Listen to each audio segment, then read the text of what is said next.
El mundo ha entrado a una era en la que los grandes corporativos imponen su agenda sobre los intereses de los pueblos y sus gobiernos. Afortunadamente, aún existen algunos gobiernos que sirven de dique para contener el hipercapitalismo y la Cuarta Transformación es uno de ellos. La Cámara de Diputados discute una reforma constitucional contra el cultivo del maíz transgénico, un duro golpe contra las compañías que solo ven la alimentación como un negocio y no como un aspecto medular de la cultura, que lo es. En la iniciativa presentada por el Ejecutivo, modificará los artículos 4 y 27 de la Carta Magna con el fin de especificar que el cultivo de maíz en México deberá permanecer por siempre, cito textualmente, libre de modificaciones genéticas producidas con técnicas que superen las barreras naturales de la reproducción o recombinación como las transgénicas, o sea, cuidando el maíz de origen. La reforma ya fue discutida en la Comisión de Puntos Constitucionales y el dictamen quedó aprobado con 29 votos a favor de Morena, PT, el Partido Verde Ecologista de México y sí, sorpresivamente el de Revolucionario Institucional, o sea, el PRI.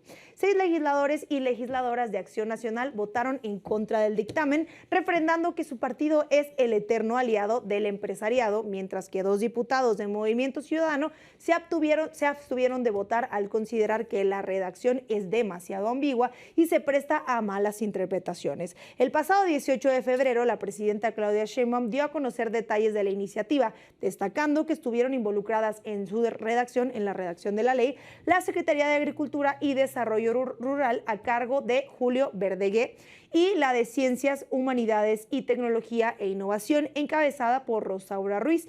Y sobre todo la ONG Sin Maíz No Hay País, que tiene muchos años trabajando en este tema, también fue consultada para su elaboración. La reforma establece que México es el centro de origen de la diversidad del maíz y por ello reconoce que este producto es un elemento de identidad nacional, así como alimento básico del pueblo de México y la base de la existencia de los pueblos indígenas y afromexicanos, que no hay que olvidarlos.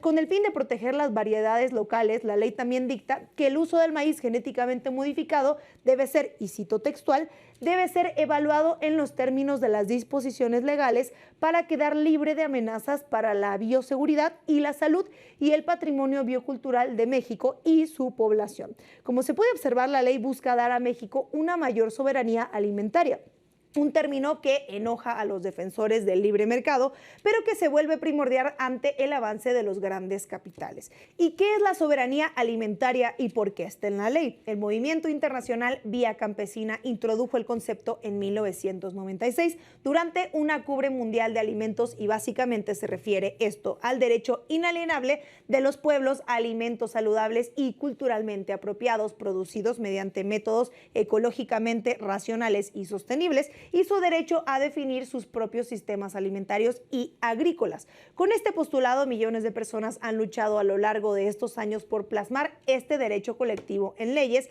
y en las constituciones, tal como ahora está sucediendo en México de manera histórica, lo que pone a la legislación del país en una vanguardia.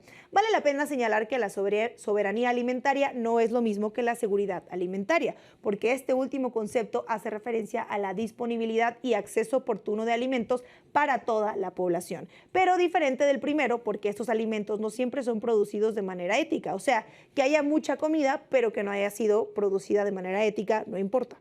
Por el contrario, muchas veces este alimento es producido mediante técnicas de cultivo muy dañinas, pero redituables para las empresas, que es lo que les interesa. Por supuesto, nos referimos a los alimentos transgénicos, aquellos que provienen de organismos genéticamente modificados, mejor conocidos como OGM. A su vez, un OGM es un ser vivo, ya sea animal, vegetal, al que se le incorporan genes de otros organismos, y esto con el fin de agregarle nuevos rasgos como mayor resistencia al calor, menor necesidad de agua, mayor volumen, mayor cantidad de azúcar o un largo etcétera de cosas como los tomates que venden en ciertas tiendas que son muy grandes y una piensa, los tomates no son tan grandes naturalmente.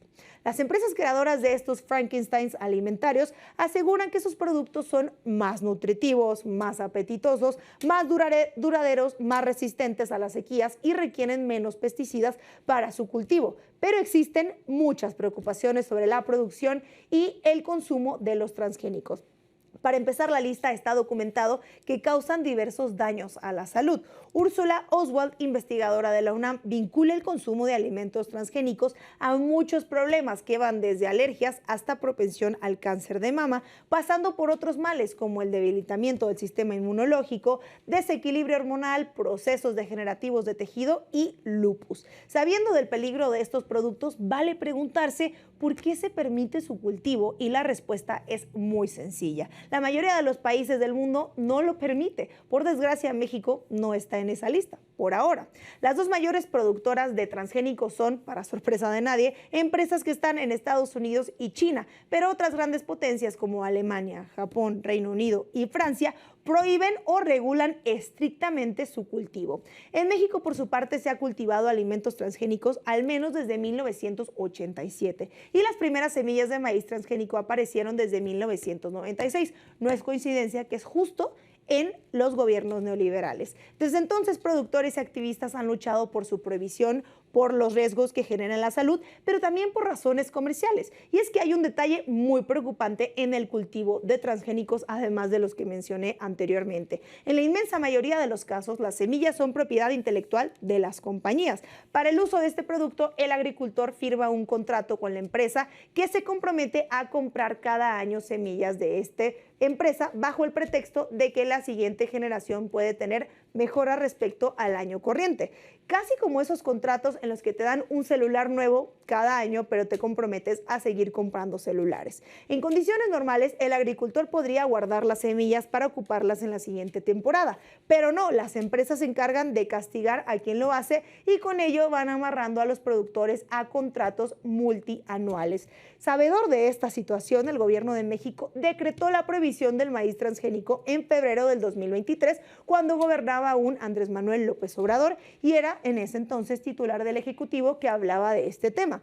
Al poco tiempo, Estados Unidos promovió una controversia contra México en el marco del TEMEC para defender el derecho de sus empresas para introducir maíz genéticamente modificado a nuestro país, porque según así lo marca el Tratado de Libre Comercio. Después de 2 años más o menos de argumentos de ir y venir entre Estados Unidos y México, un panel de expertos falló a favor de Estados Unidos, determinando que la prohibición de México no se basa en la ciencia y socava el acceso al mercado que el país acordó desde el principio cuando firmó el TEMEC. Y en realidad el panel está defendiendo a la industria que genera $5,000 millones al año vendiendo maíz de muy dudosa procedencia a México. Un triunfo de los grandes corporativos sobre los pueblos y sus gobiernos. Como ya dijimos al principio del programa, esto se trata de dinero. Y tal vez el punto de la inexactitud científica fue lo más polémico del fallo, porque México presentó decenas de argumentos sobre los daños a la salud que conlleva la ingesta de este producto, pero el panel decidió no hacer caso y no sería la primera vez que la comunidad científica dobla las manos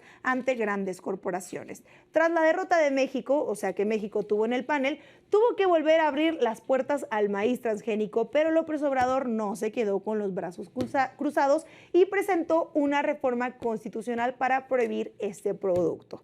Esta iniciativa nunca llegó al Pleno, pero hoy en el segundo piso de la Cuarta Transformación, Claudia Sheinbaum la retomó, modificó y luego envió al Congreso de la Unión.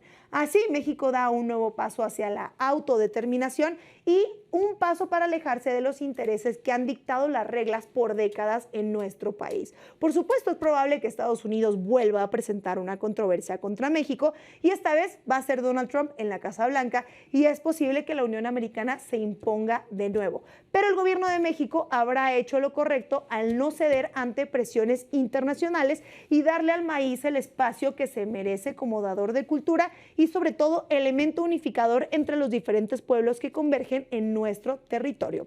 Y hasta aquí la vamos a dejar en SDP Noticias. No olvide suscribirse, darle clic a la campanita y decirnos si usted sabe cuándo está consumiendo o no maíz transgénico.